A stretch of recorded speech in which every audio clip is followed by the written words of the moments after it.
Hey everybody, it's Melanie. And let me cover my co-star's face. I'm here with... Michael. Yay! He remembered his name again. The battery icon's on my face. Can they see that? No, they can't see that. Only we can see that. Okay. So, we, as promised, are doing a new cooking with Michael. But surprise, I actually do part of this cooking. I make the batter for this one. You can see the ingredients there in the corner. So it was requested in the comments that we do comfort food, and this is actually my favorite comfort food from Japan. I think in general it's my favorite Japanese food altogether. Michael will tell you a little bit of the backstory and the history when he is actually doing the cooking. Alright, so this is okonomiyaki, and it may look a little strange to you, and I'll tell you a bit about why that is as I'm mixing it. It'll make more sense in context. All-purpose flour, about a cup and a half for, this makes about 4. You're going to need shredded cabbage. There's not really a measurement for the cabbage, it's just kind of how much you like, to your preference. Even Michael, who does not like cabbage at all, likes it in okonomiyaki. So even if you're not a cabbage fan, give it a shot. Just put a little bit of cabbage in there. We have about 1/4 of a teaspoon of salt, 2 eggs, just regular old eggs. And then you're going to need water. Again, there's no measurement. You're just going to mix in the water until you get a pancakey consistency from the batter. So for water, you can also substitute daishi. That's the stock you use to make miso soup. In addition to, or substitute for cabbage, you can use nagaimo. It's a type of yam. We can't find those things here, so one of the compromises we've made is this is okonomiyaki you can make shopping at Ingles or Kroger or Target or Walmart or something. You can also use cooking sake instead of salt. But again, we have searched and we just can't find it. We should probably go to our new Asian store and see if they have it next time. So, we just want to combine all of these ingredients, and usually I put the cabbage in first, so do you want to adjust that so they're not looking at my back?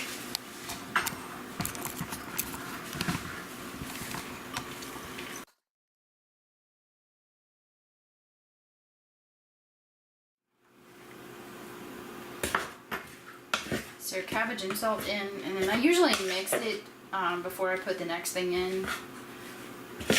And then I do put the water in last because you have to add a little bit at a time until you get the right consistency.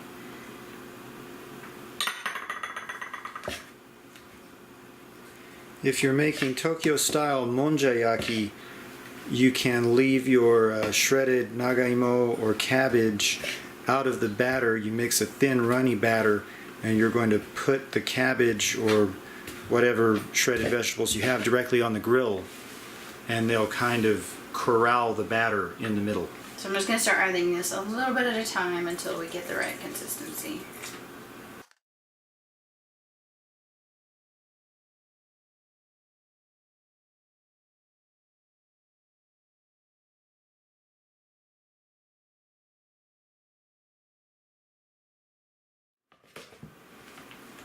I should about do it. Now the reason we want a pancakey consistency is because you want this to pour like a liquid even though it has cabbage in it.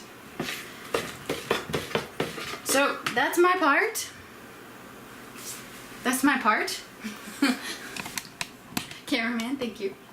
I'm going to turn this over to Michael, and I will see you at the end for delicious tastiness. Alright, so I'm going to start by making my topping. You can top okonomiyaki with a lot of things. Most people in Japan are going to be using pork belly, which is going to look like bacon. You can substitute bacon if you can find it more easily in the US or wherever you're watching this. Aonori, katsuobushi. It's funny if you see the little fish flakes on the grill, they move in the air currents, and my mother-in-law thought that the okonomiyaki was alive when we saw it on the street in Osaka. So I start with a really lean set of pork chops, and I'm just going to dice them up.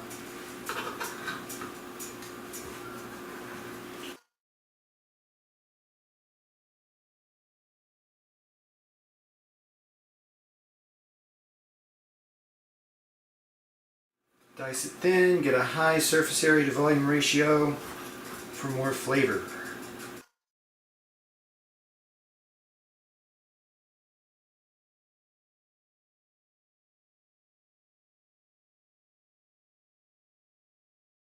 So we've diced up the pork. Now it's time to cook it. We're going to completely cook it before it ever goes on the okonomiyaki. It's completely safe to eat. I probably eat a quarter to a third of the pork while cooking the okonomiyaki. I don't use a non-stick pan for this. I have a lot of stainless steel, so I want to make sure it doesn't stick. I'm going to use just a touch of olive oil on this hot skillet. I've gotten that a little hotter than I wanted. We've reached the smoke point of the oil.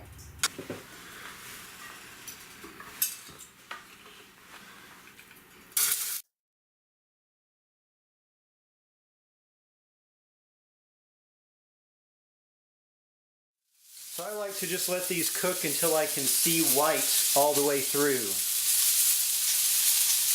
And they have this little high.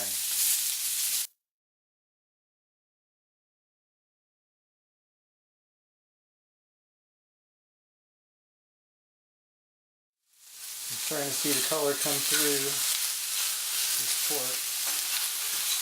Move around a little bit.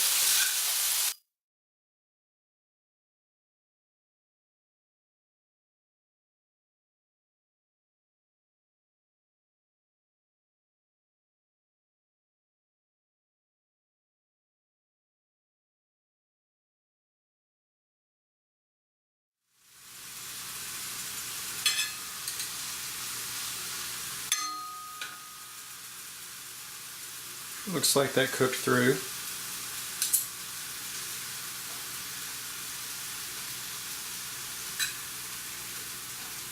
Cook them till they're dry, pretty much. But now, it's time to add flavor.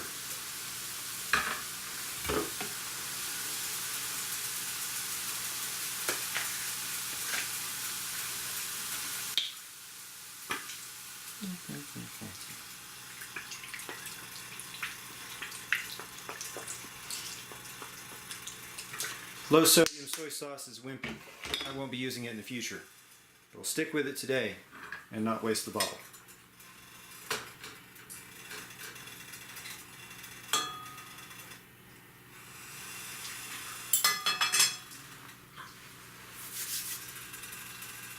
Soy sauce come to a boil.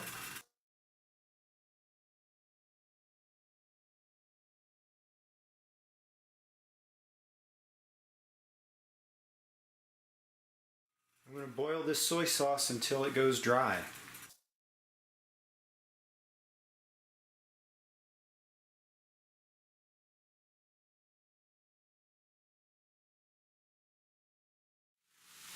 Yeah, it's about to go dry.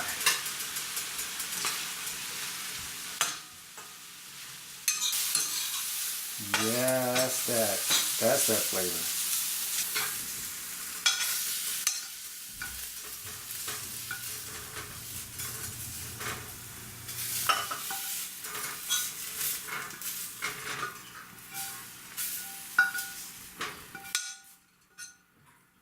A brief explanatory note about what you're about to see here. You're going to watch this and think, that's not okonomiyaki.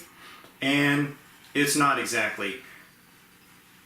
I had a roommate about years ago in Memphis who had a lot of Japanese friends. We had a party one night and one of his friends made okonomiyaki. I didn't pay a lot of attention, so I'm kind of making what I thought I saw over his shoulder all that time ago. When I moved to Osaka, I thought, I know how to make okonomiyaki, and I discovered it looks really different in Osaka.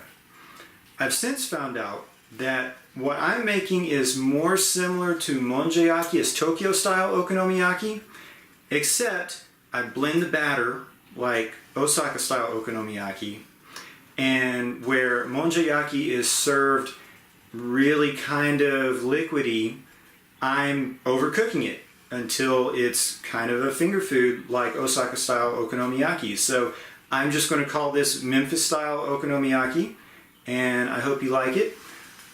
We're going to cook this. I set my eye on 6. I took some notes, got it about right. My pan looks about hot enough. So what we're going to do is pour our batter, and you're going to see I will make it very similar to monjayaki, and then add the egg and the toppings. So here we go. All right, we start with about half a cup of the batter.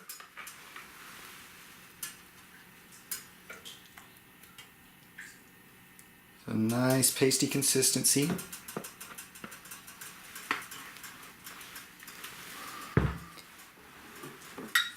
And I have this small diameter pan, so just like monjayaki, I'm going to pour it in a circle.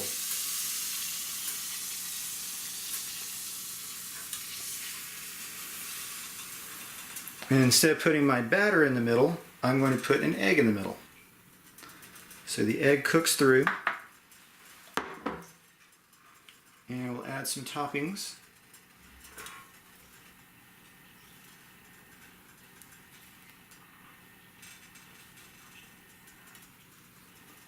A ring of this pork.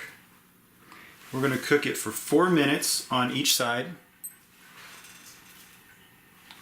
I like using my own countdown timer instead of a kitchen timer that you find on the stove.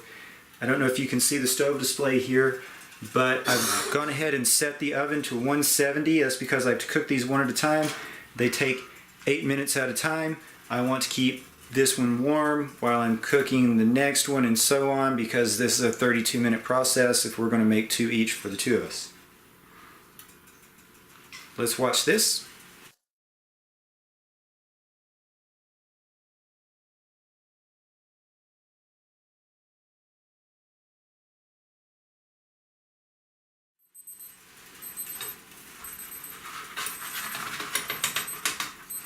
Should cooked up, we can flip it,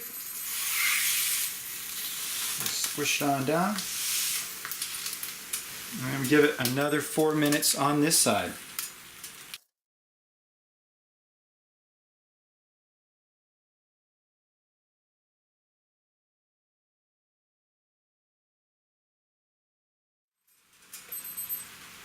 Alright, that's time. Let's see, it should come right up. No, don't fall over. Well, I normally do that better. But still, we have one Memphis style okonomiyaki.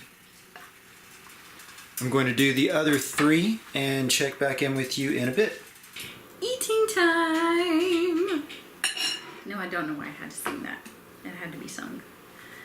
Did you tell them about the sauce? No. Okay, so after everything is done, some okonomiyaki styles use like a mayonnaise, and some use like fish flakes on top, and all of them have okonomi sauce. Can you see that? That's focusing. Yeah, I think so. Usually in Osaka style okonomiyaki, they brush this on and cover the whole thing while it's still on the grill. I like to just put it on the side of my plate and kind of dip. The closest thing that I would compare it to is a barbecue sauce, but not exactly. So let's just try this, see how it turned out.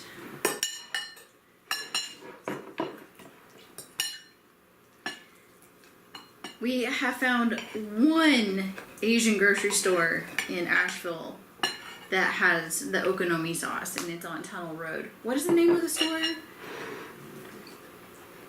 Like Asian Imports, or I don't even remember. It might even just be called Asian Market. I don't know.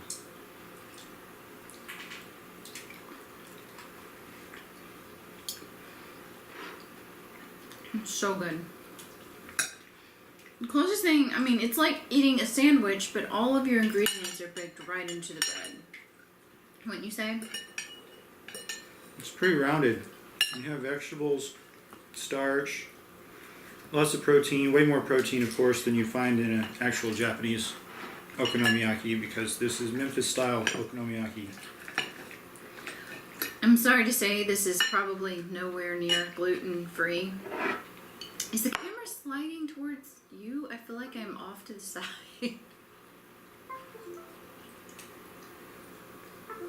Anyway, I think that's it for us.